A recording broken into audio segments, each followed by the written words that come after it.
Hemos comenzado la grabación y la retransmisión en Facebook en este instante. Pueden comenzar cuando quieran.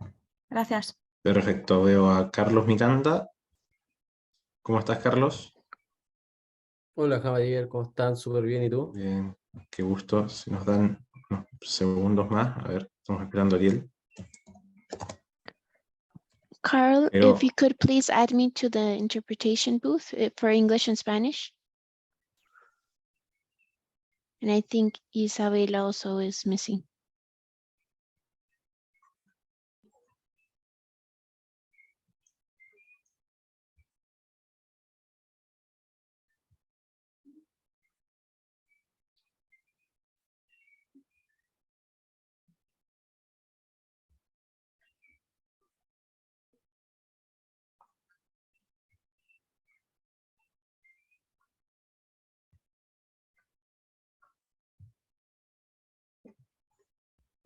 bien, yo creo que partimos, dado que ha llegado la hora que estaba programada.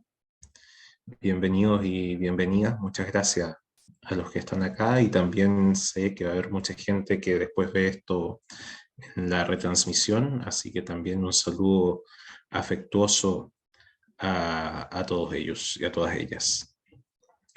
Vamos a comenzar con una provocación hacia los panelistas, todos grandes intelectuales, grandes profesionales, grandes amigos además. Y después, bueno, los vamos a presentar y vamos a proceder también a sus exposiciones, y finalmente, si es que la situación lo amerita y el tiempo lo permite, una interacción quizás un poco más fluida con el público y las demás personas que están acá presentes. Bien. La educación y la escuela son medios de reproducción social.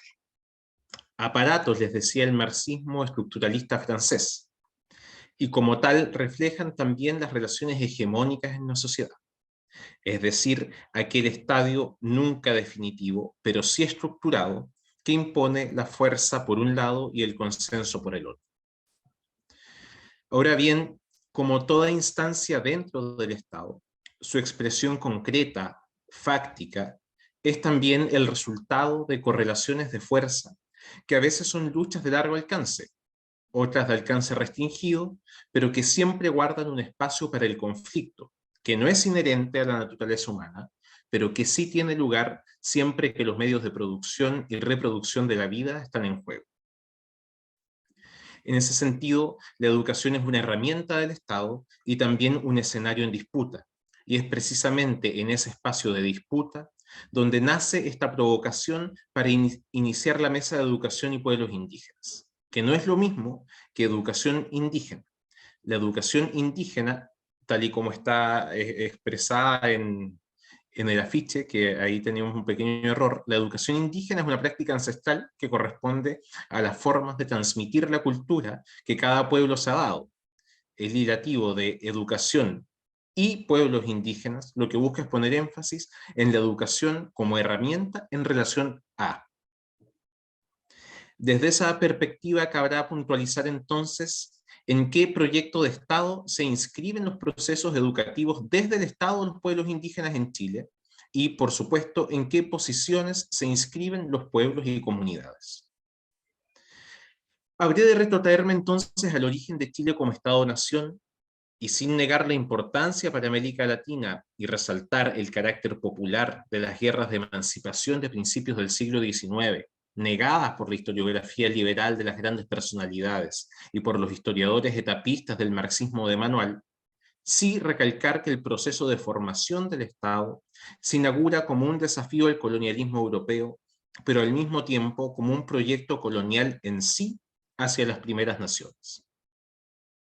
El colonialismo interno, bien teorizado por González Casanova, y el colonialismo republicano son consustanciales al Estado. Habrá que recordar que finalizada la colonia española, no solo el pueblo mapuche conservaba la independencia de sus territorios, sino que al menos los Cahuáscar, Yaganes, Aoniken y Selknam también gozaban de independencia. Chile se construyó sobre la idea de un Estado, una nación, reservando lo indio para los territorios independientes mapuche, los cuales al ser derrotados militarmente a fines del siglo XIX por el mismo Estado de Chile, también proceden a ser asimilados. Es en ese proyecto de unificación nacional en que se inscribe, por ejemplo, la Escuela Normal, creada en 1842 junto con la Universidad de Chile. La creación de un cuerpo nacional más o menos compacto tenía en ese momento tanta importancia como la creación de una casa de estudios superiores. Y aquí no hay que confundirse. La Escuela Normal fue un proyecto tremendo, que llevó muchos beneficios a las comunidades y que sin duda tenía un compromiso con la realidad nacional muy superior al proyecto de escuela neoliberal de hoy, pero no tenía la sensibilidad hacia las diversas naciones del territorio. No era tampoco culpa de la Escuela Normal en sí, sino del proyecto político que la concibió. Tenemos entonces primero un proyecto de creación de Estado-nación profundamente colonial, que se rebela contra el colonialismo, pero que al mismo tiempo inaugura una nueva práctica colonial, que se vale de un diseño de escuela que tuvo muchas luces, pero que permaneció inscrito dentro de ese mismo horizonte, el que posteriormente se le agrega a comienzos del siglo XX el impulso secularizador del Estado laico, que viene a consagrar la teología atea de la modernidad, lo que hoy día tiene resultados también complejos para los pueblos indígenas, pues culturalmente la teología atea barre con las distintas formas de espiritualidad que son fundamentales dentro de la cosmovisión de los pueblos ancestrales, por no profundizar en el desprecio de dicha teología a las distintas formas de religión popular que hay en Chile. Entonces tenemos una contracara del proceso de modernización. Por un lado, en el norte global, por un lado, en la metrópolis, la disputa entre Estado e Iglesia tiene matices liberadores. No así en el sur global, no así para los pueblos indígenas, donde la teología cristiana católica, dentro de la cual con toda transparencia yo me inscribo, tiene otros matices. ¿Por qué? Porque en el norte global y en las metrópolis latinoamericanas, la disputa Estado-Iglesia es una disputa más bien política, pero esa disputa desde la modernidad tiene también inscrita una teología no confesada, llamada ateísmo. Y esa teología, cuando se aplica sobre el sur global, cuando se aplica sobre los pueblos indígenas, es una teología destructora también de cosmovisiones. Es paradojal, porque son precisamente esos dos nudos los que a fines del 80, con la caída de los referentes políticos de izquierda, comienzan a articular lo que se ha llamado la emergencia indígena por José Bengoa o la gran revuelta por Ivonne Lebot, términos más o menos afortunados, pero que refieren a la vuelta a la cuestión indígena a la agenda pública, no a la vida, nunca murieron, sino al escenario público. A fines de los 80, es a fines de los 80 que las demandas por tierra, muchas veces organizadas de manera autónoma y otras muchas al alero de la Iglesia Católica, eso es una verdad hoy día casi innegable, comienzan a tensionar al Estado chileno. Tenemos por aquel entonces, a principios de los 90, un joven Aucán Wilcamán en la primera toma de terreno como reivindicación de espacios usurpados por el Estado de Chile. Y de ahí en más, una serie de organizaciones, una serie de actos reivindicativos que llegan con profunda fuerza hasta nuestros días. Ese es el trasfondo, ese es el escenario en que el Estado comienza a hacer espacio en las instituciones para los asuntos indígenas.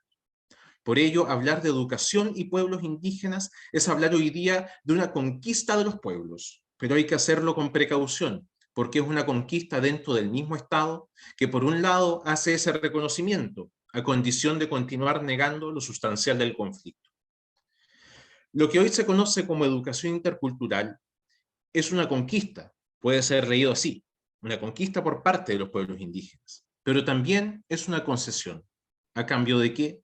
De mantener lo sustancial del asunto fuera de la discusión, el territorio, el agua, la tierra, los minerales, en nombre de un secular productivismo que despoja a la vida de todo lo sagrado. Cuando hablamos de educación y pueblos indígenas, En el sentido aquí propuesto, hablamos de encuentro o quizás de choque, hablamos de educación, pero también de hegemonía política y jerarquías epistémicas.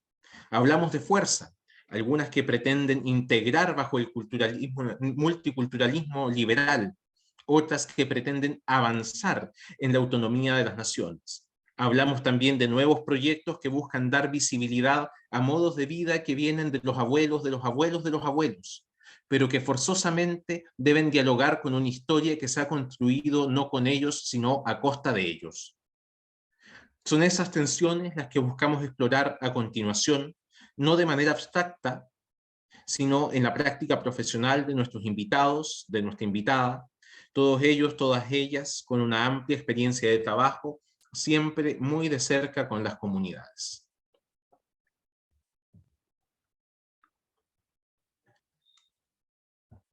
Tenemos hoy día a Ariel León, Carlos Miranda, que por algún extraño motivo, discúlpanos Carlos, aparece con otro nombre en el afiche, y a Belén Montalva. Yo propondría que empecemos con Ariel. Cada uno va a tener de 10 a 12 minutos para llevar a cabo la exposición. Imanía Cachanqui, Huaquicuna, Panicuna, gracias Jamadier, gracias Belén, Carlos y todos los presentes. Bueno, mi nombre es Ariel León Bacián, mi origen étnico, por decirlo de alguna manera, es entre Aymara y Quechua, del interior de Iquique, de la región de Tarapacá, una región con mucha minería. Básicamente estamos dentro de las fronteras de Chile en virtud de una guerra de conquista por salitre, por minería, que son recursos que lamentablemente siguen tensionando la forma de vida de los pueblos que están particularmente al interior de la región de Tarapacá, que son los pueblos Aymara y Quechua. Sin perjuicio de ello, yo asesoro pueblos originarios de todo el país, hasta los Yagán, hasta los Cahuéscar, en la zona de Magallanes, y entre otras cosas, me ha correspondido paralizar la licitación del litio, paralizar el remate de agua al río Queuco, paralizar también la tramitación de la ley Monsanto, el UPAU 91 en el Tribunal Constitucional, entre otras un montón de batallas, Y la verdad es que después de alrededor de 20 años, mucha asesoría, de mucha colaboración y de mucho apoyo a, yo diría, casi todos los pueblos originarios de Chile, me atrevo a señalar de que lo mejor que uno puede hacer es ponerse a disposición de los territorios, es ponerse a disposición de sus luchas, de sus batallas, particularmente a los que tuvimos la oportunidad de acceder a la universidad, que trabajamos en organismos formales en algún momento. En mi caso yo fui ex asesor del Senado durante 15 años y desde ahí libré muchas de esas batallas. Y particularmente de las personas también que fuimos criados en la urbe, pero que tenemos un origen indígena. Yo creo que lo mejor es ponerse a disposición de los territorios. Los territorios tienen su propia sabiduría. Para decirlo en términos más bien como en buen español, cada uno sabe dónde le aprieta el zapato, y las organizaciones tienen una sabiduría que no puede ser negada. Y en ese sentido me correspondió este año enfrentar dos situaciones muy particulares respecto al tema que nos convoca y que creo que son muy ilustrativas.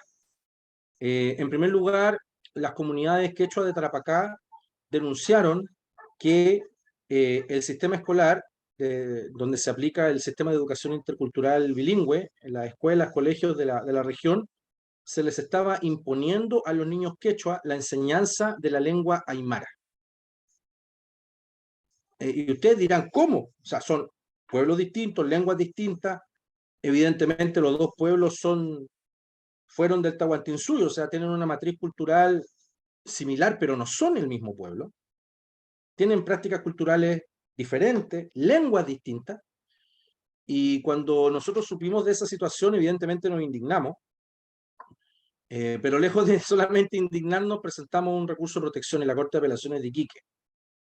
El sistema judicial chileno es un sistema judicial, me imagino que como el de todos los países latinoamericanos, ¿no? Los derechos indígenas no están totalmente reconocidos y es muy difícil lograr victorias. los juicios que le narré al inicio fueron victorias, y uno las atesora, ¿no? Pero no es el caso aún respecto del tema de los niños quechua. Nosotros ahora estamos por ir a la Corte Interamericana de Derechos Humanos en virtud de este tema, pero nos dimos cuenta después de interlocutar con la Seremi de Tarapacá, con la gente del Servicio Local de Educación, con los distintos actores, digamos, que están en la región particularmente, en la región de Tarapacá, que está al norte de Chile, es que el sistema educativo se convierte en una suerte de máquina burocrática, que tiene su propia inercia, sus propios códigos, y que no tienen idea de derechos indígenas. De verdad no tienen idea. Aplican el sistema de educación intercultural que impera acá en Chile, después de una consulta indígena muy cuestionada. Hay un sistema de educación intercultural, pero ellos no lo conocen. No conocen los tratados internacionales, no conocen la Convención de Derechos del Niño, no conocen las observaciones generales de la Convención de Derechos del Niño, el Convenio 169 tampoco, menos la ley indígena, que es ley chilena, digamos, ley hecha en Chile, aprobada por el Congreso chileno. Y en definitiva, tampoco saben responder con el menor rudimento ante las acusaciones de asimilación cultural, etnocidio o alienación cultural. En esos juicios, bueno, yo hablé con Jamadier, que es un gran amigo, y yo creo que una de las pocas personas que admiro intelectualmente, son poquitas las personas que creo admirar intelectualmente, una de ellas es Jamadier. Jamadier es psicólogo y él tuvo a bien analizar el caso y elaboró un peritaje que acreditó que en virtud de la asimilación y en virtud de la alienación que sufre un niño cuando se le obliga a aprender una lengua de otro pueblo o una cultura o un idioma de otro pueblo, hay hay una posibilidad de conductas suicidas. Y ahí Jamadier, bueno, revisó toda la bibliografía psicológica, muy bien citada. Yo conozco peritaje, o sea, yo trabajo en eso, sé lo que son los peritajes, el peritaje de Jamadier fue excelente. Y pese a ello, la justicia chilena no hace caso omiso a esta situación. Por eso nosotros ahora estamos planteando ir a la Comisión Interamericana de Derechos Humanos contra el Estado de Chile, porque por algún lado vamos a obtener solución.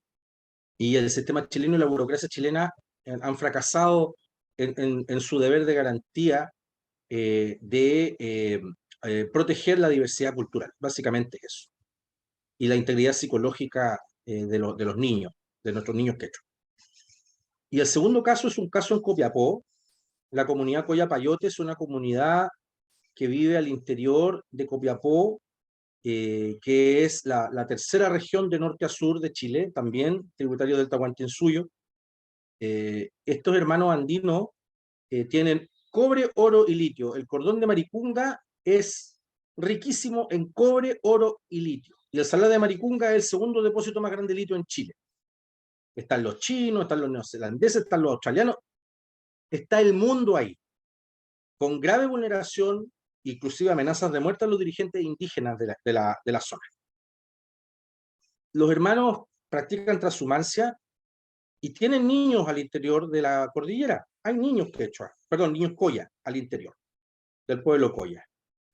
Y estos niños, que son básicamente pastores de cabras, niños conectados con la naturaleza, que viven de acuerdo a sus costumbres, que participan de ceremonias religiosas ancestrales. Ustedes saben cuál es el valor de los salarios, ahí los pueblos que tienen salarios saben el valor que ellos tienen, particularmente para ceremonias muy poderosas que no tenemos por qué explicarlas todas nosotros tampoco porque no nos gusta, pero sí se practica ciencia sagrada, no ciencia occidental, se practica ciencia sagrada en algunas comunidades, y se me alegra el corazón al decir que hay comunidades andinas que todavía lo hacen, como la comunidad Coyapayote. Y ocurre que esta comunidad, cuando los niñitos, después de vivir en su territorio, cumplen los 5 o 6 años, son secuestrados de su territorio y obligados a instalarlos en una suerte como de cárceles, que son las escuelas chilenas, donde suena un pito toda la mañana, ¡cuec! Manos arriba, ¡cuec! Manos al lado, ¡cuec! Siéntense, levántense, coman, dejen de comer, vuelvan a clase, con niñitos indígenas secuestrados, como son por el sistema escolar, que están 10 horas sentados en una silla, algo absolutamente inhumano, con niños con graves efectos psicológicos por haber sido extraídos de manera obligatoria de su forma de vida, es un territorio que queda a 1 hora y media de Copiapó. ¿Cómo no es posible que el Ministerio de Educación, por último, contrate un par de profesores para llevarlos a las comunidades a que hagan las clases que se hacen en Chile, por último 3 o 4 veces a la semana? En un territorio lleno de minería, lleno de litio, cobre y oro. No les da ni para eso. Nuevamente los tribunales de justicia, nuevamente la Corte Interamericana. Yo quiero con estos dos casos graficar que en Chile hay una crisis que ya está llegando a cierto límite. Esta no es la crisis del estallido social y el fracaso de la nueva Constitución, este es otro tipo de crisis, que dice relación con la extinción de pueblos completos por un sistema escolar asimilacionista, un sistema escolar alienante, vulneratorio de los derechos humanos, dañino, que provoca daño psicológico directo, trauma, con patología absolutamente determinable por peritaje a niños indígenas que quedan marcados de por vida por ello. Nosotros que estamos más viejitos somos producto de ello. Y cuando conversamos con los papás quechua, con los papás coya, nosotros decimos, mira, por último, a nosotros ya nos sonaron, a nosotros ya nos fregaron. Pero protejamos a los niños y en eso estamos. Y con los poquitos minutos que me quedan, quisiera señalar que esto revela la crisis de un modelo. Yo creo que el modelo que está en crisis es el modelo de apelar solo a la interculturalidad. Ese modelo fracasó. Ese modelo de, no, mira, enseñemos toda la clase en español y enseñemos toda la clase en chileno, ¿no? Y un poquito de rudimento, algún condimento indígena, ¿no?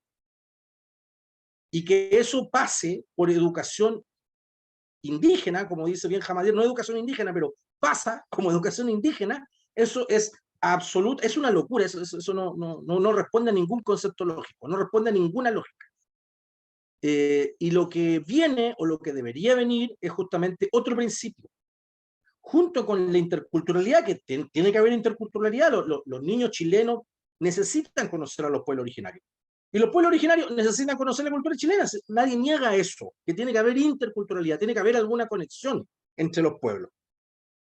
Pero evidentemente en un contexto indígena tiene que relevarse por sobre todo, el territorio indígena por sobre todo, el principio de la autodeterminación. Y la autodeterminación significa que nosotros podamos tener nuestras propias escuelas, nuestros propios colegios, nuestro propio sistema educativo, hablemos ni siquiera de escuela, nuestro propio sistema educativo, porque todos saben cuál es el origen de la escuela occidental. Lo dicen todos los informes. Fábrica de obreros. Fábrica de obreros. Y por eso los niños con uniforme, por eso los niños dominados por pitos, por timbre, con jornadas inhumanas, para más remate a niños indígenas doblemente inhumanos, que son niños libres. Y como decía Felipe Quispe, que no me canso de citarlo, yo no quiero que mi hija sea su nana. Porque ese es el producto final. No queremos seguir contribuyendo al taylorismo, al fordismo, no queremos seguir contribuyendo que el sistema educativo que se aplica a los territorios indígenas sea funcional al Estado, a las empresas transnacionales, al extractivismo. Queremos que sea funcional a la comunidad, al pueblo, donde nosotros decidamos qué es lo que se enseña, el currículum, con nuestra gente, nuestros profesores, tenemos profesores suficientes para ello. Y apelar a nuestros hermanos que trabajan en el sistema de educación intercultural no es una batalla en contra de ellos. Sabemos que hacen un esfuerzo enorme en el sistema. No estamos hablando en contra de ellos, ni de quitarles su pega. Es cambiar la orientación del sistema, cambiar los objetivos del sistema. Porque justamente lo que hace el sistema actualmente está orientado no a nosotros, no a nuestra supervivencia, está orientado a la supervivencia del extractivismo, del sistema económico, del gran capital, no de nosotros. Llego hasta acá porque parece que se me cumplieron los minutos, no sé si Gamadiel lo cumplí ya. Sí, estamos en tiempo. Pero ya, eso, y agradezco la oportunidad a Jamadier y la presencia de todos ustedes. Tupananchikama. Muchas gracias, Ariel, por la intervención. Me acabo de dar cuenta de que solamente dije el nombre de los invitados y no los presenté mayormente. Pido las disculpas del caso, Ariel. Bueno, Ariel además No, no importa, no importa. es No te egresado preocupes. de Derecho. Hemos compartido desde el mismo lado muchas batallas juntos. Y además es una de las cabezas detrás en este momento de la impugnación en el Tribunal Constitucional del TPP-11. Así que esperamos que esa batalla que es tan relevante para el país, que es tan relevante para las comunidades, además tenga éxito. Y si no, bien peleado igual. Muchas gracias, Ariel. Propongo a continuación a María Belén Montalva Redón. Ella es educadora de párvulos. Yo la conocí hace muchos años, cuando ella estaba iniciando en el norte con las comunidades Coya el trabajo de educación intercultural bilingüe con la Junji, y además he tenido la muy bonita experiencia de estar en un jardín infantil que ella hoy día dirige en Quilpué, que presenta además otras complejidades, porque hay educación indígena y educación para los pueblos indígenas. Me parece pertinente mantener esa diferenciación en los territorios ancestrales, pero también hay espacios de gran convergencia de distintas culturas, como es sobre todo los espacios en la quinta región, donde Belén, a mi juicio, está llevando un trabajo realmente apasionante, y quisiera escucharla a ella a continuación. Bueno, muchas gracias, Jamadier. Orgullosa de que seas tú quien presenta esta conversación y quien la dirige. Aprovecho de sumarme a las palabras de Ariel para compartir toda mi profunda admiración por tu trabajo académico que nos respalda y nos da sustento a muchos quienes estamos aquí batallando con la práctica, ¿cierto? Donde las papas queman, dirían algunos. Me siento muy conmovida por lo que presentó Ariel. No puedo negar la emoción que me surge de pesar, pero también de esperanza respecto a lo que tú planteas sobre lo que viven muchos niños y muchas niñas, lo que están viviendo y sobre todo las comunidades Coya. Como decía Jamadier, yo hace ya 13 años fui mandatada por el Estado chileno bajo el alero de toda una visión política y de proyecto de Estado, como habla Jamadier, de Michelle Bachelet, en donde surge en Chile por primera vez, a la luz de la ley indígena y el convenio 169, lo que es la educación intercultural. Y yo fui mandatada a trabajar en la tercera región con los pueblos originarios para poder colaborar para construir currículum interculturales, así le llamaba el mandato, para los jardines infantiles y comunidades educativas. En ese momento, año 2008 puede ser, primero era algo nuevo la educación intercultural, nadie sabía mucho, no había mucho sustento teórico todavía que pudiera respaldarnos, menos aún en Chile y menos aún sobre el pueblo Coya. Por eso hoy día yo digo, chuta, han pasado tantos años y que estemos dos panelistas hablando del pueblo Coya es ya, digamos, un territorio ganado, porque Chile de partida fue un pueblo extinto mucho tiempo, costó ser reconocido, sobre todo por el tema de la lengua, y hoy día, sin lugar a duda, quienes hemos batallado por poder reservarlo, ¿cierto?, en la política y en la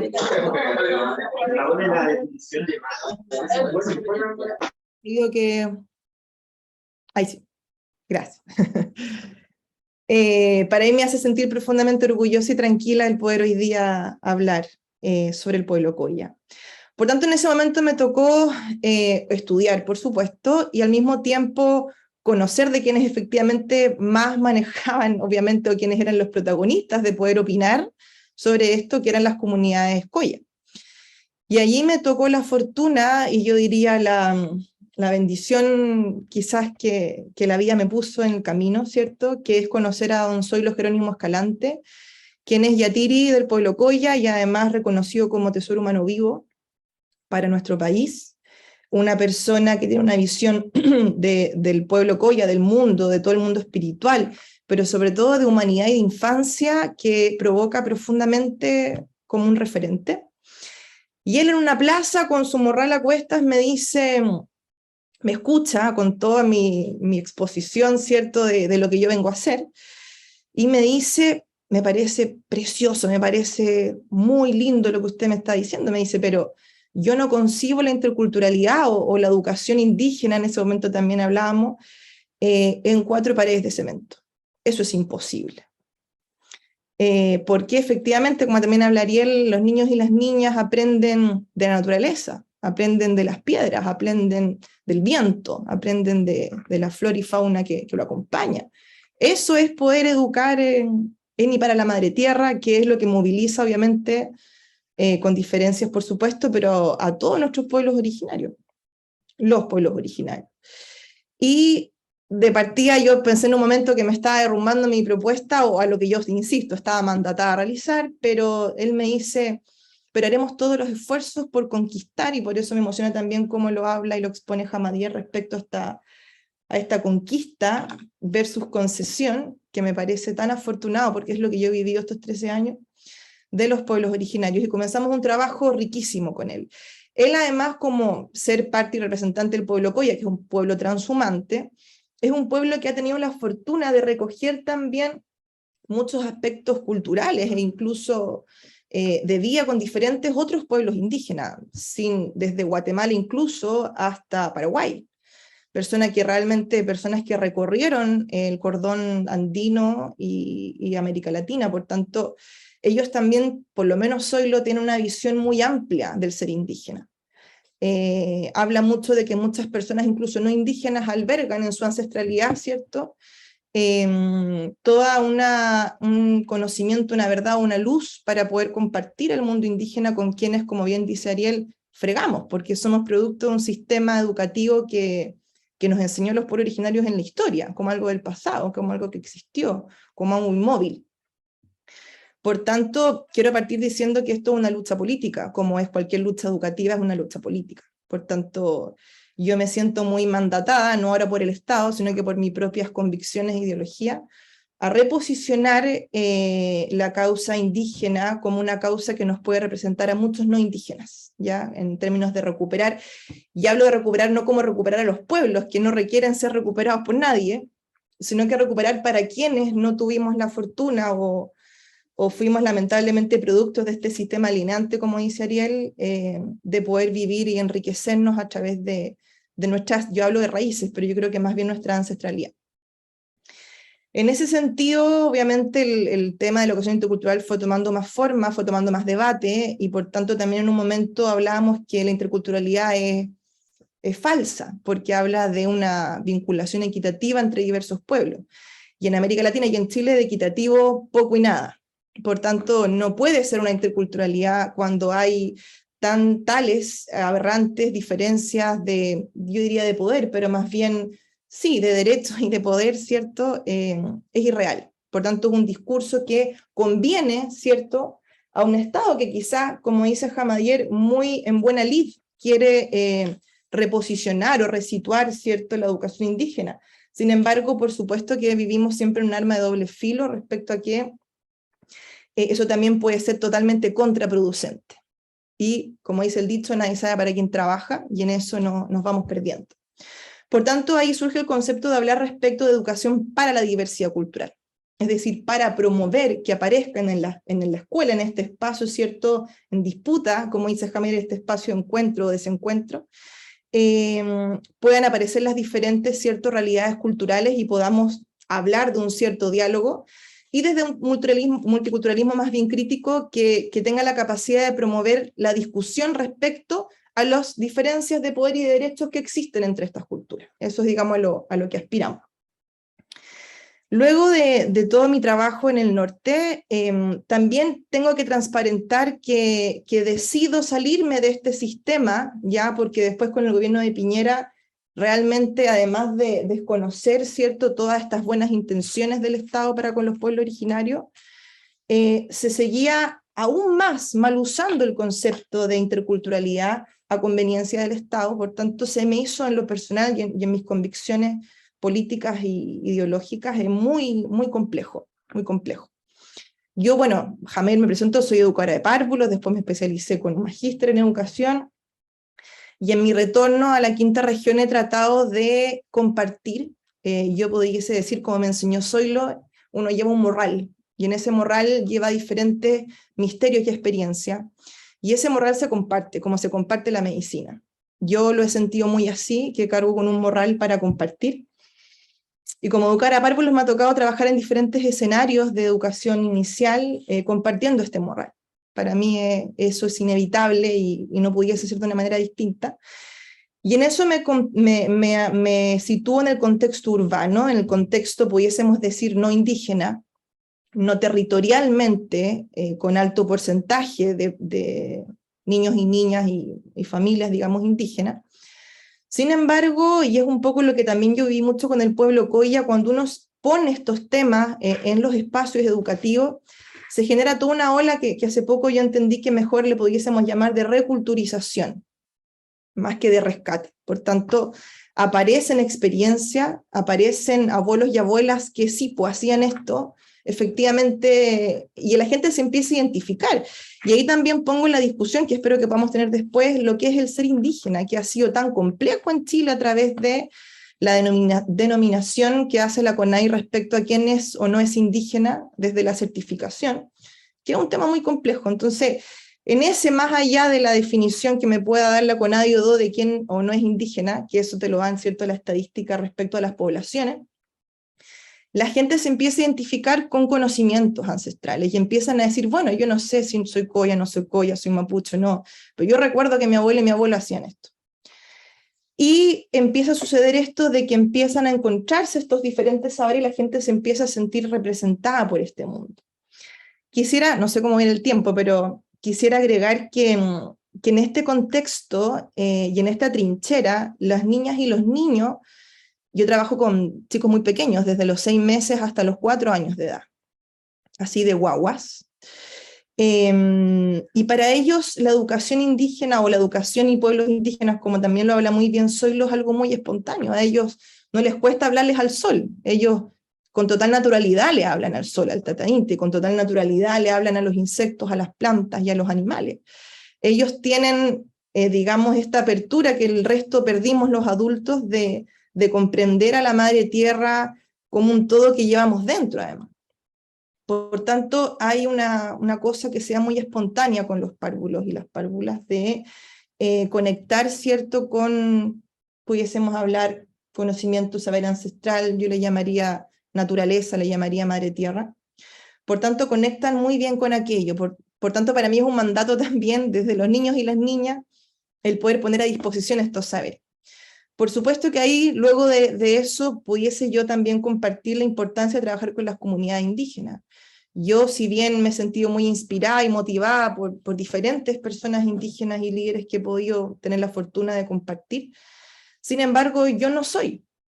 Y requiero que quienes tienen el saber, la palabra y el mandato espiritual, muchos de ellos puedan ellos ser protagonistas en esto. Y eso es una batalla. Ah, perdón, estamos en el tiempo. Solamente para cerrar, porque me extendí, quisiera poner, porque me imagino, como dice Jamel, va a haber una discusión posterior, poner estos temas de los conflictos, las contradicciones y las tensiones, que no terminé de poder compartir, pero ver sus buenas intenciones, quisiera que pudiésemos compartir y discutir respecto a esta doble arma, este choque y encuentro, a estas tensiones de buenas intenciones que encontramos quienes trabajamos en los espacios educativos. Muchas gracias. Muchas gracias, Belén, y disculpa lo acotado del tiempo. El formato del simposio. Me emociona mucho escucharte, sobre todo el trabajo en primera infancia, que es muy bonito y muy fundamental. Tenemos a continuación a Carlos Miranda Carvajal. Él es profesor Licanantay, especialista en evaluación educacional, ha trabajado dentro del sistema escolar como consultor y actualmente también como académico. Compartimos muchas cosas con Carlos, dentro de ellas el mismo programa de doctorado que estamos estudiando, y además somos parte de este árbol que se ha diversificado muchísimo, que tiene que ver con los enfoques decoloniales, descoloniales dentro de la academia. Carlos, por favor, todo tuyo el micrófono. Tenemos de 10 a 12 minutos como todos y ahí nos dedicamos a conversar un poco más. Sexau Chocota, Alabari, Sima Ubuntu Carlos, Sima Licanantay, orgulloso descendiente de la familia Toroco, crecí en la población La Banda en Calama. Mis ancestros son de Toconao, así como algunos de los pichau que nos acompañan hoy. Kamisaraki, Cuyacanaka María, bienvenida, Mari, Ñaña Libertad. Muchas gracias, Javier, por la presentación. Un gusto compartir contigo en esta jornada, algo que no nos había pasado, muchas cosas informales, pero no habíamos estado conversando así con María Belén hace años, como cuando yo era un practicante de pedagogía que no la veía. Y bueno, Ariel, un gusto. Sabía de ti, pero no había tenido la ocasión de conocerte.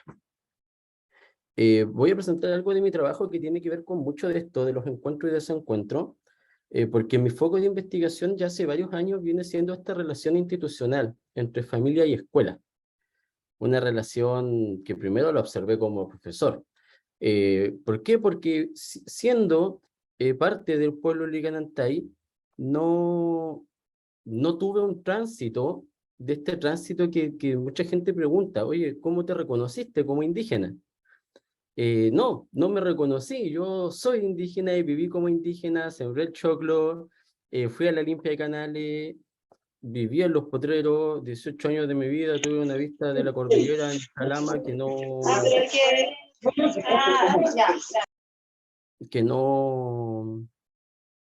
era lo normal, o sea, no existe un reconocimiento, simplemente en mi vida, en mi familia, vive con esta hibridación en un territorio urbano, pero en una vida indígena. Entonces, una primera etapa de esta investigación y de esta línea de investigación, que es la relación interinstitucional familia-escuela, se desarrolla desde la escuela. Desde qué nos propone este Estado o estas instituciones internacionales, la misma UNESCO, la UNICEF, que nos enfocan dentro de un proceso educativo estándar, en donde tanto estándares nacionales como internacionales nos dicen, sí, la familia es importante en la escuela y la escuela considera importante la familia. ¿Para qué? Para los resultados. Sí, pero ¿cómo nos componemos en Chile? ¿Qué tipos de familia hay? Entonces, salir del estándar y preguntarnos primero, ¿qué es la familia indígena? Cuando nosotros revisamos la ley indígena, nos damos cuenta que no existe nada que defina una familia indígena. Y es una cuestión bastante importante porque se dice, sigue mucho la lógica de Donzelot, de esta epistemología francesa post-revolución, que dice la familia es una colaboradora del Estado, la familia tiene que apoyar los procesos de conformación de la nación. Sí, pero ¿qué pasa con la familia indígena? Que no es una familia que de alguna manera apoye o quiera la conformación de una nación, es una familia con particularidades. Entonces, finalmente, se llega a esta visión y a esta pregunta que dice, ¿qué significa la escuela y la educación formal para las familias indígenas? Y también, ¿qué entendemos como familia indígena? O sea, ¿qué es una IYU? Un concepto muy usado, pero que no, lo voy a decir, puede que suene muy despectivo, pero muy acuñado al hipismo. Somos una IYU. Oh, sí, pero ¿qué es IYU? Entonces, cuando uno va a la Licana, cuando uno se junta con el pichao Pablo, con su familia, con una IYU real, le dice, chiquillos, ¿usted qué es una familia para ustedes? ¿Qué es una IYU? Entonces me dicen, sí, somos una composición, una organización familiar consanguínea y no sanguínea, que nos basamos en la confianza, que tenemos una cabeza y cuidamos, mantenemos un saber ancestral que está en posesión de nuestros antiguos, de nuestros abuelos. Entonces encontramos otro valor diferente al valor que le da el Estado a los viejos. ¿Qué hacemos con los ancianos? ¿Qué hace el Estado de Chile con los ancianos? Les da una pensión miserable, que coman lo que puedan y que mueran como puedan. ¿Cuál es el valor del anciano para los pueblos? Lo que decía María Belén con este yatire. ¿Qué es el rol que cumple el yatire? Este señor que es dueño de la sabiduría, que nos enseña haciendo y que realiza un modelo de educación indígena que nosotros llamamos educación informal, desde la academia. ¿Pero qué es un modelo de educación? Un modelo que nos enseña múltiples cosas, nos enseña, no sé, siempre yo he dicho, ¿qué pasa con los estudios de la física andina? La perfección en la nivelación de las terrazas de cultivo en el desierto más seco del mundo, que permite la supervivencia humana en condiciones extremas. Entonces, ¿existe ciencia indígena? Por supuesto. ¿Existe un saber ancestral? Por supuesto. Entonces, ¿qué hace el Estado en este ámbito? Pucha, re poco. Como decía María Belén, mandata a alguien a ir a cubrir ciertas sombras olvidadas de un Estado para decir qué se hace.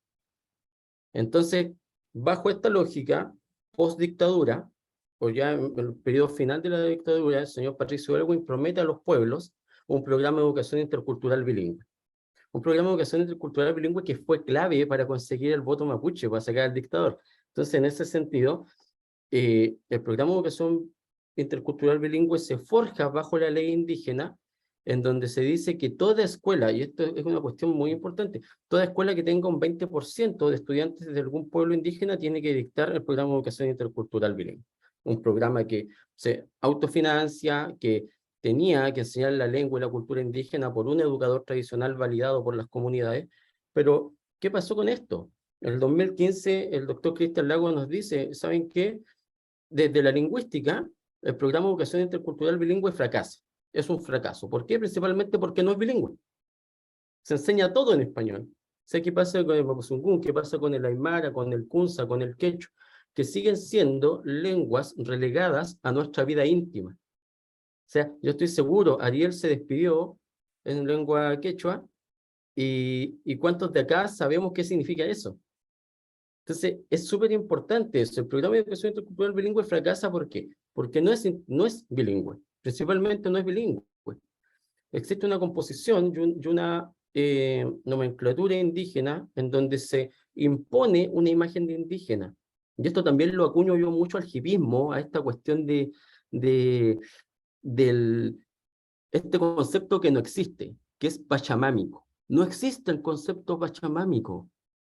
Pero la gente dice, es que yo soy muy pachamámico, entonces creo en la tierra. No, viejo, no existe eso. El programa de educación cultural bilingüe fracasa porque no es bilingüe. Segundo, el gobierno, el nefasto gobierno de Sebastián Piñera, los propone una asignatura de lengua y cultura indígena. Participamos en las consultas, participamos en crear planes y programas, recursos humanos, recursos económicos. ¿Para qué? Para que cuando se firma la ley, posterior a la promesa de que esta asignatura iba a ser universal para todos los niños y niñas de Chile, ponga un apartado que dice que para dictar la asignatura de lengua y cultura se necesita un 20% de estudiantes indígenas en la escuela. Nos engañan. Nos engañan de la misma manera como lo dice el informe de verdad histórica, en donde la escuela sigue siendo, y ojo con esto, sigue siendo la principal herramienta para colonizar al indígena. El lenguaje español y la Iglesia Católica lo siguen siendo. Los pueblos andinos podemos dar fe de que el sincretismo religioso y los pueblos son marianos porque la imagen de madre pesa. Esta imagen de la Pachamama, de la Pata Jori que nos protege, que nos cuida. Pero sí fue una herramienta para evangelizar. Y la escuela también, la escuela nos lleva, ya desde esta investigación situada, a que la escuela sigue siendo un proceso, o sigue instalando un proceso de biopolítica de orden hegemónico, de subalteridades en quienes acuden a la escuela. O sea, hace poco alguien me decía, un alumno me dijo, la escuela es como la cárcel. Comemos lo mismo, nos formamos, nos retan. ¿Qué le podemos decir a un niño? Más encima, un niño indígena que en la década de los fines de 70, inicio de los 80, fue tomado de su comunidad en la Alta Puna para llevarlo a la escuela fronteriza de concentración de Toconao, en donde lo golpeaban por hablar el Kunza, en donde le prohibieron desarrollar sus actividades socioeconómicas como el pastoreo, en donde se impuso un modelo económico, como lo dice Mignolo, este modelo económico totalmente asociado al colonialismo, en donde el progreso se acuña al bien material y no al bien del saber ni del desarrollo local. Entonces el progreso, desde ese punto de vista, cuando tomo un niño, lo despojo por vía de la migración educativa de su saber y de su comunidad para instalarlo en una escuela fronteriza, provoca quiebres. Quiebres en la identidad. O sea, ¿por qué la experiencia nos dice que hay gente indígena a quien sus madres les dicen, hija, no digas que eres indígena, no lo digas? ¿Por qué existe la negación? Entonces, para finalizar, vamos a hablar de que todo esto, y mucho más, porque hay mucho material de esto, nos lleva a instalar una necesidad, la necesidad de elevar nuevas epistemologías de donde podamos construir, y esto es el concepto de colonialidad, que no es borrar todo, es tomar lo que tenemos, estas herramientas que nos dio el colonialismo, esta herramienta investigativa, de conocimiento, de academia, para poder levantar nuestras propias epistemologías sobre las cuales crear y elevar una herramienta que nos permita instalar nuestro saber como un saber válido, un saber real y algo valioso que nos lleve a desarrollarnos como persona del mismo valor que cualquier otra. Bueno, quedamos abiertos a la discusión, así que tú, Payanchiscama, está muy bien. Muchas gracias, Carlos. Gracias por el testimonio de vida, también por el tremendo trabajo y las investigaciones que has ido desarrollando. Yo quisiera, antes de dar la palabra, unos 10-15 minutos para poder conversar, si es que hay preguntas, hacer también una puntualización. Yo creo que en eso no me represento solo a mí, sino que las sensibilidades también que aquí se han expuesto. Cuando nosotros nos dedicamos a señalar los límites del actual modelo educativo y los límites del modelo de Estado en que este modelo educativo se inscribe, gracias por el concepto, Carlos. No estamos haciendo, creo que nadie acá, una apología de comunidades que se vayan a la mitad del campo a vivir encerradas en sí mismos. Pero tenemos algo claro, con el Estado no basta, pero también puede que sin el Estado sea imposible. Y tenemos otra cosa clara, con las comunidades no basta, pero sin las comunidades sí que es imposible. No hay una apuesta acá si es que alguien quisiera llevar harina para su molino,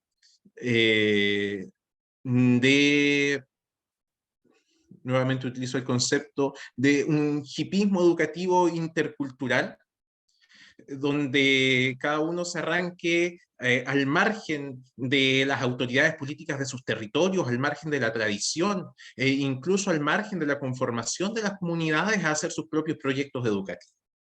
Lo que aquí estamos diciendo es que hay una deuda con las comunidades, y esas comunidades necesitan y deben estar más presentes. No para aislarse, no para vivir ensimismadas sobre una historia que necesariamente sigue transcurriendo, sino para precisamente hacer de esa interculturalidad una realidad. Quisiera con eso agradecer además la presencia de Ariel, de Belén, de Carlos. Es no solamente muy formativa para mí, estamos hoy día con 3 pueblos del norte. Yo soy el representante del sur como presidente de la mesa y ha sido muy ilustrativa, pero sobre todo también muy conmovedora y muy emocionante. Quisiera dejar espacio, si es que hay preguntas, que prendan el micrófono con toda confianza o las escriben por el chat, a ver si nos damos un ratito, 10 minutos aunque sea, para poder contestarlas.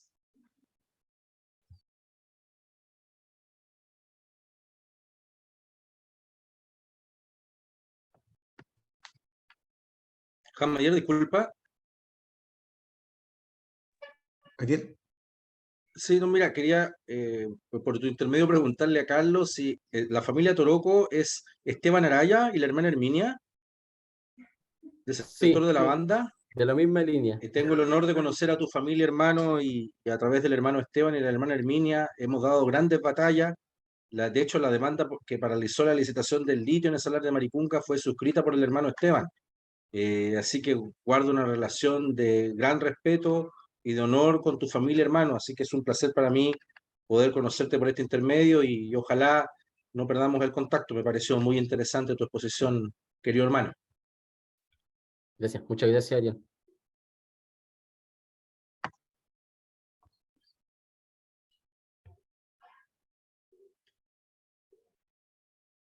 No sé si hay preguntas de parte de los invitados. Veo varios nombres conocidos por ahí. Buenas tardes, me gustaría realizar una pregunta al doctor Carlos Miranda. Por favor. Profesor Miranda, me gustaría consultar qué visión tiene usted en cuanto al rol que jugó la escuela en la conformación del Estado-Nación en los territorios anexados después de la Guerra del Pacífico, y que tal vez la escuela jugó un rol de disciplinamiento y ruptura con la cultura indígena que es posible encontrarlo hasta el día de hoy, en cuanto a tomar un sujeto, llevarlo a un espacio disciplinario y instalarle una serie de valores, y también romper tal vez la idea de nación que estaba construida a partir que no estaba como circunscrita a la frontera del Estado Nacional chileno.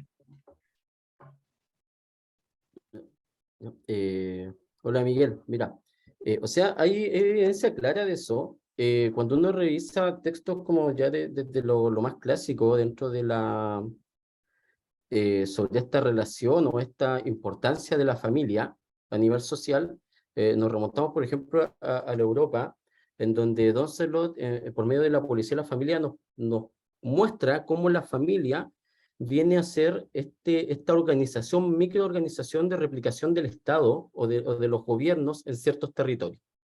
Entonces, lo que pasa con la escuela a nivel de los territorios, sobre todo en la Alicana, es que es cosa de ver el nombre de la escuela. El actual complejo educacional de Toconao, que es un complejo envidiable por cualquier ciudad moderna de Chile, fue una escuela que según lo que me dijo el Pichau Pablo, que estudió ahí hace varios años, se llamaba Escuela Fronteriza de Concentración Toconao. Entonces hablamos de ese nombre, Escuela Fronteriza de Concentración, y hablamos de que el territorio de la Alicana, posguerra del Pacífico, se anexó al Estado chileno. La función de la escuela era chilenizar a los habitantes de la Alicana. Eso es lo primero, o sea, en palabras simples, chilenizarlos, volverlos chilenos. Y los informes de verdad histórica y nuevo trato nos dejan ver que los procesos de asimilación, por ejemplo, hubo una asimilación forzosa y exterminio, pero la asimilación, el tercer proceso de asimilación se llevó a cabo por medio de la imposición de la lengua española y la religión católica. Entonces la escuela finalmente se usó como esta herramienta para anexar y chilenizar a quienes son parte de otras naciones, de esta pluriculturalidad y plurinacionalidad con la cual nos componemos, en donde incluso no existen las fronteras que hoy tenemos como países. O sea, estamos junto a Bolivia, y el territorio de la Alicana posee también parte de la actual Bolivia, el territorio de Aymara también posee algunos territorios que son parte de Bolivia o Perú. Entonces, ese fue el rol de la escuela. Y de hecho, yo me atrevería a decir que hoy hoy día en Chile, la escuela sigue cumpliendo el mismo rol. El rol de la escuela en Chile es globalizar al chileno. Incluso desde que nos adjuntamos a la OCDE como un país desarrollado, esto desarrollado en comillas, y respondemos a estándares como la prueba PISA. O sea, somos un país que da la prueba PISA, nos va muy mal, la dan los mejores de los mejores que tenemos, pero la prueba PISA nos mide desarrollo y conocimiento a nivel global, que muchas veces, primero, no lo tenemos por ser Chile un país que todavía no en vías de desarrollo, y segundo, porque estamos compuestos de un país plurinacional en donde existen múltiples naciones, lenguas y culturas y formas de vida. Espero responder con eso a tu pregunta. Muchas gracias, Carlos. Tenemos una palabra pedida de Libertad Manque. Por favor, con toda confianza, abre el micrófono. ¿No? ¿Me escuchan? Te escuchamos. Mari Pulamien, Mari Compuché, un saludo a todos, buenos días. Carlos, quiero hacerte no una pregunta, sino igual un comentario que lo hemos hecho muchas veces, pero creo que es importante dejarlo hoy día también a todos los demás participantes para reflexionar. Tú dices, yo no tuve que pasar ningún proceso para reconocerme indígena, soy indígena. Sí, es cierto, porque tú vienes de territorio, naciste en territorio, pero habemos muchos que somos segunda, tercera y cuarta generación. En el caso mío y en el caso nuestro, los mapuches habitamos más en las ciudades que en el campo. Y fueron nuestros abuelos, nuestros padres los que se vinieron y pasaron por ese proceso de decirle o decirnos, no digas tu nombre, no hables así, no te vistas así, no hables la lengua. Entonces, nosotros somos frutos del silencio y somos los que quedamos fuera de la historia, porque ni siquiera fuimos los que se vinieron del sur, somos los que ya nacimos acá, en la ciudad, en La Guardia. Entonces, me gustaría que también dejáramos para reflexión, no sé, para este simposio u otro, creo que es súper importante también hablar de este proceso de reconocimiento que vivimos los guarriachi, como le decimos nosotros, los mapuches nacidos en la ciudad, los licanantay nacidos en la ciudad, los los aymaras nacidos en la ciudad, que habemos muchos, o sea, somos muchos los indígenas que estamos acá, y sí, nosotros los que vivimos en la ciudad hemos tenido que vivir un proceso durísimo, durísimo, para reconocernos y autorreconocernos, incluso llegar hasta nuestra vestimenta, y vivir nuestra cultura. Sí existe un proceso de reconocimiento y es importante que también conversemos de él, porque todos entendemos a quienes vinieron y vivieron en el campo, desde las comunidades.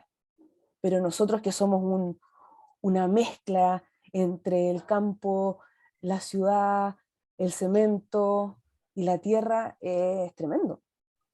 Entonces me gustaría dejar este caso para reflexionar, porque somos muchos los que estamos en la ciudad. Por ejemplo, yo trabajo en la cárcel, con mis hermanos privados de libertad delincuentes de la cárcel de Valparaíso.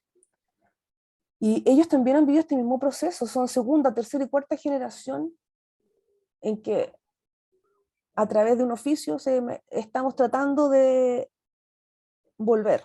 hacerlos volver. Pero cuesta mucho, porque no tenemos esas raíces fuertes. Chaltumay. Gracias, Libertad. Muchas gracias. Esos son procesos que sin duda están abiertos y van a estar abiertos durante mucho tiempo. La revisión de las historias familiares, yo tuve la dicha de formarme en terapia familiar con Luisa Castaldi, a través de lo que hemos llamado traumas transgeneracionales. Son cuestiones que están absolutamente patentes y que irle poniendo contenido histórico a eso es fundamental. A la mesa hay una última pregunta por motivos de tiempo, porque ya estamos levemente pasados, pero no quiero dejar de responderla. Es una pregunta a los tres que hace Manuel Muñoz Villalonco. Él es antropólogo asesor del Consejo General de Caciques Huilliche de Chiloé y además es lonco de una comunidad a la que yo pertenezco. Y nos hace la siguiente pregunta. Carlos ha hecho referencia al desarrollo de nuestras epistemologías. A partir de aquello, ¿qué rol le cabe a la academia contrahegemónica en este proceso, en los ámbitos de la investigación y las metodologías? ¿Tienen algún ejemplo o referencia que pudiesen comentar? La pregunta está hecha para la mesa y me gustaría, a modo de cierre, no sé si están de acuerdo Belén y Ariel, que cada uno de ustedes, Carlos, Belén y Ariel, pueda responderla brevemente en no más de 1 minuto y medio, a ver si nos ajustamos a los tiempos y con eso además nos despedimos. Puede partir el que quiera.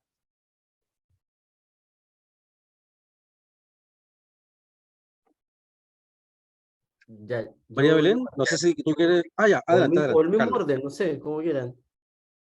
No, no, adelante, Carlos, adelante, Ya. hermano. Ya, mira, hay un tema súper importante que tiene que ver con la emergencia epistemológica. ¿Por qué? Porque la academia nos invita, bueno, hace poco tuvimos acá en la Católica del Valparaíso un encuentro de docentes indígenas en donde hablamos, bueno, entre otros con la Cuyaca María, vemos profesores del pueblo Chango, profesores del pueblo Aymara, y hablábamos de cómo el currículum invisibiliza al indígena y a su saber indígena, porque finalmente cuando uno es profesor está obligado a enseñar algo que no es mío, sino que es lo que me dicen que tengo que enseñar. Entonces, en ese sentido, hablábamos de que cuando uno piensa en estas tesis para la decolonización o para la descolonización como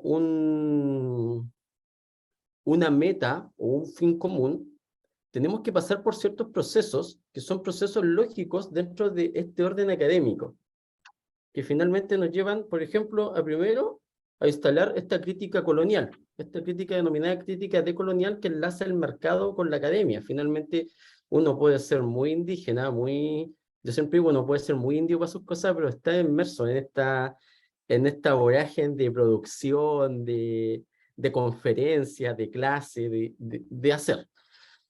Y caer en esta crítica decolonial nos lleva a fijarnos que toda esta epistemología que nos imponen desde la sociología, desde la filosofía, desde la misma psicología, es una epistemología que no se apega a nuestras creencias y a nuestro ser.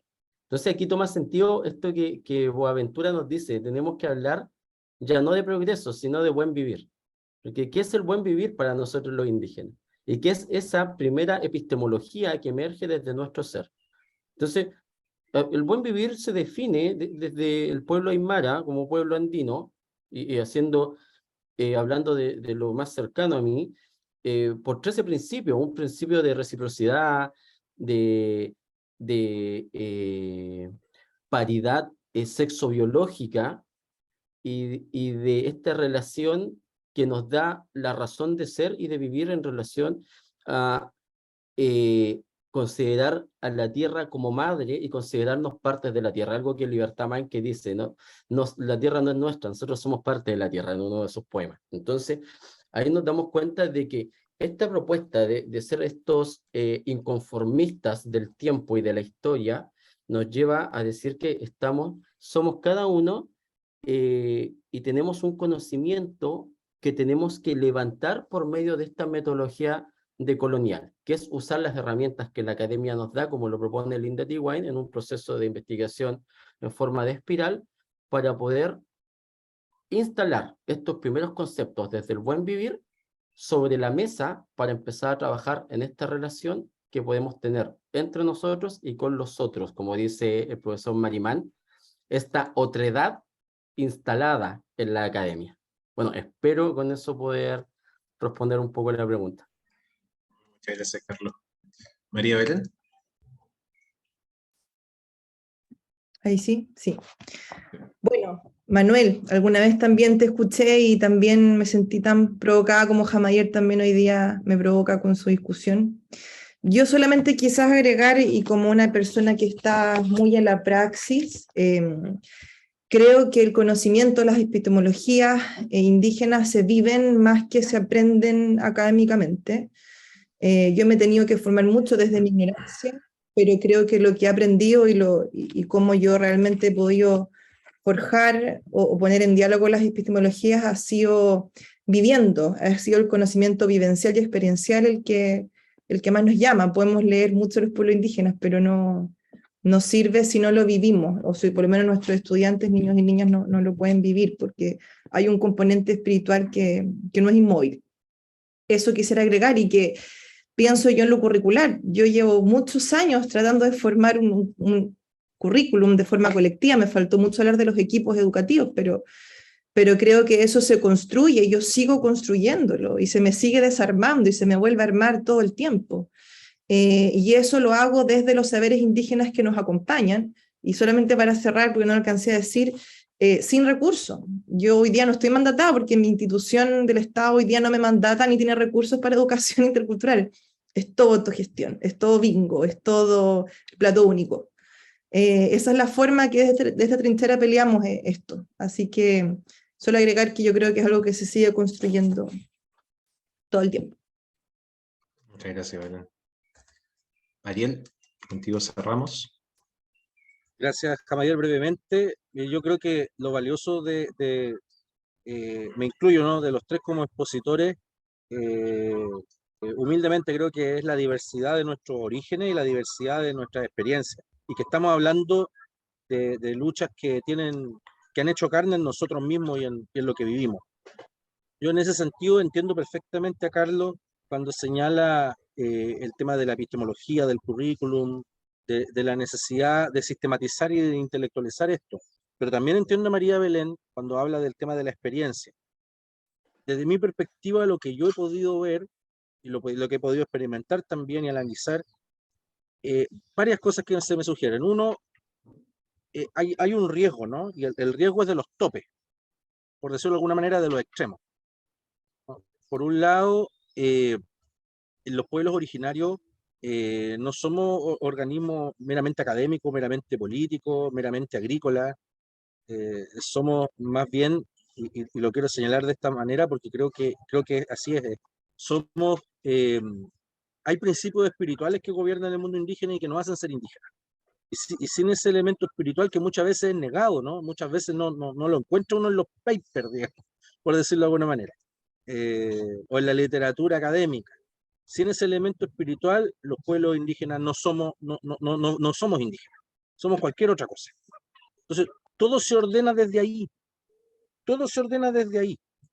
Y ese elemento espiritual o principio espiritual se transmite a través de ritos, de ceremonias que son importantísimas para nosotros y que solamente se pueden hacer en ciertos lugares que para nosotros son sagrados.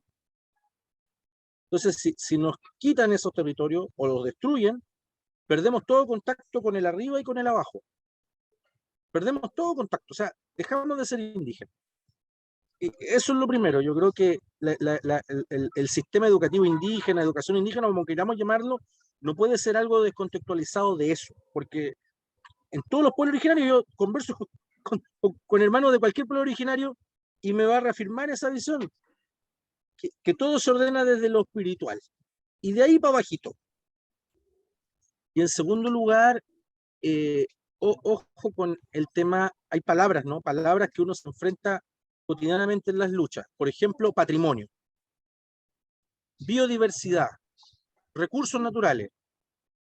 Y uno cuando se va metiendo en estas batallas se da cuenta que hay algunas palabras que son usadas para robar, han sido inventadas para robar. La palabra biodiversidad se inventó para quitarnos nuestras áreas naturales, nuestras zonas, nuestros territorios naturales. Biodiversidad para robarnos el germoplasma, las semillas. Entonces uno tiene que subvertir esas palabras para convertirla en una palabra favorable a nosotros. Y así, por ejemplo, derrotamos la ley Monsanto, ¿te acuerdas, Javier? El 2012, en el Tribunal Constitucional, utilizando la palabra biodiversidad en clave indígena. ¿Por qué no una palabra indígena? Lo mismo patrimonio, la ley de patrimonio, para robarse las huacas, para robarse el patrimonio, nuestra herencia inmaterial que le dicen ahora, que uno dice, ¿cómo es posible separar el territorio de la de la tradición, de las tradiciones orales, de nuestra espiritualidad, no se puede, pero ellos hablan de patrimonio material e inmaterial. No sé qué alquimia podría dividir eso, pero ellos lo hacen. Palabra también utilizada para robar. ¿Y qué tienes que hacer tú para defender el patrimonio indígena? Primero, usar la palabrita, porque si no ellos no la entienden, y subvertirla para que nosotros la podamos utilizar en nuestro favor. Y lo mismo con la, a ver, dije patrimonio, biodiversidad, y la otra palabrita, ¿cuál era? Recursos naturales. Lo mismo. Para nosotros es la pacha. Uno le pregunta a un hermano aymara dónde vive, dice Camasa. Le pregunta a un hermano quechua dónde vive, Sinchi. Le pregunta a un hermano Rapanui dónde vive, por qué eligieron la isla, dicen Mana. Le pregunta a un hermano mapuche por qué vive ahí, dicen Nehuen. Donde hay energía de vida, donde esos principios espirituales estallan en la tierra, ahí viven los hermanos. Entonces, cuando tú quieres defender a una comunidad de la extracción del litio, del oro, el cobre, lo que sea, tienes que usar la palabra recursos naturales, porque si no ellos no lo entienden, y subvertirla en tu beneficio como pueblo originario. Entonces, ojo con las palabras epistemología, con la palabra currículum, hay que subvertir, porque no fueron creadas para nosotros, y por los márgenes nos metemos, por los márgenes los colamos. Propiedad indígena, currículum indígena, recursos naturales, bueno, indígena, y todo con apellido. Y a veces es difícil, porque los pueblos originarios, cuando no elaboramos nosotros nuestra sabiduría, se nos transmitió de manera directa, y se nos sigue transmitiendo a través de las ceremonias y a través de los ritos, cosa que Occidente no entiende. Y eso, tan solo apelar a ser estratégicos, y utilizar todos estos discursos, pero siempre en clave indígena y en clave de subversión, porque ni la ley, ni las palabras, ni la filosofía, ni las antropologías, nada está hecho para nosotros. Muy bien, muchas gracias a todos, a todas. La promesa era, en la propaganda de esta mesa, agudeza crítica y café con harta cafeína. Y creo que se dio cumplida por creces. Así que un abrazo a todos, a todas, a cada uno de los que están acá, a la gente que hizo preguntas, a la gente que estuvo escuchando y por supuesto a las personas que aceptaron la invitación para estar hoy día compartiendo en este tremendo simposio que se va a seguir desarrollando. Así que si tienen la oportunidad de conectarse a más mesas, agradecer infinitamente el trabajo, el liderado desde la Católica de Valparaíso por Silvia Redón, que además nos ha dado la oportunidad para poder estar compartiendo acá sin ninguna censura. Yo pregunté, ¿tengo que moderarme? Me dijeron, ni lo pienses. Así que muchas gracias y espero que haya más oportunidades de